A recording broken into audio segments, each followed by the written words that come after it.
11, väravas number 1 Ermo Ojaste, kaitses vasakult number 92 Oskar Meus, number 2 Frederik Pelska, number 23 meeskonna kapten, niisiis Joonas Kartsep, number 8 Mark-Sandor Kolts, poolkaitses number 18 Markus Soomets, number 21 Ander Vool, number 5 Karl Rudolf Õigus, seal päris korralikult eksimas seesama Vellamaa ja läheb, ütleme niimoodi, et nüüd Santos näitab suurepärast tehnikat sealt oma vasakult äärelt.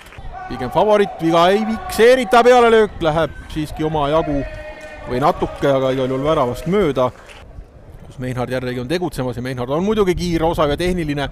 Pall värava ette ja oi, jätab selles olukorras löömata Rene Brans. Teisel seda olukorda lahendada.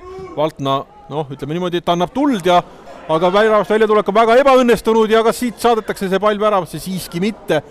Siis tuleb platsile minna, kui et nüüd pall väga ohtlikult sinna värava ette ja Särak seal on seda kukkumas ja Meinhard läheb parema jalalaga löögile ja napilt mööda, väga hea löök praegu Alex Meinhardilt. Velko rünnak muudku aga jätkub ja jätkub nüüd niimoodi, et siit on võimalus, tuleb peale löök ja värava puiklatt ragiseb.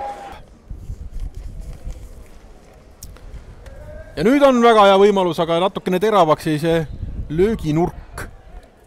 Aga see selleks.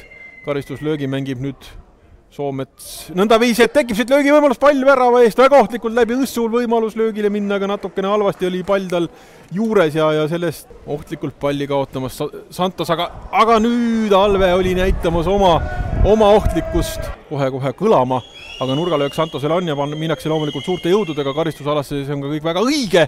Särak seal natukene justkui ka kukub, sellest asja ei saa, annab veel tuld vihaga seal üks Santose mängijatest, see pall lendab kõrgelt kaugelt üle värava, mis tähendab seda, et tõepoolest matš on lõppenud ja lõppenud taaskord 0-0 viigiga, nii nagu esimeses omavahelises mängus Annelinnas 0-0 nii ka täna, nii et tähendab see siis seda, et liigatabelis jätkuvalt Velko 9. kohal, nendel on nüüd 9 punkti, Santos 7. kohal 21 punktiga.